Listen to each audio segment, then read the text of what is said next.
Бул тасма аркылуу биз тескерисинче чиновниктерге ушундай патриоттук сезимди ойготуу максатында тартылганда Кытайдан бери чалышты бизге. Тиги жакка келип текшергенге акча бер, бул жактан келгенге акча бер, тиги жакка акча бер, толтура кишиге акча беришет.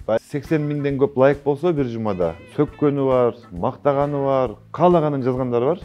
Ошого азыр биз 300 миң доллар минуспуз. Же өкмөттөн келип, башкалар келип мага чай алып беришет. Жок, бул менин ишим.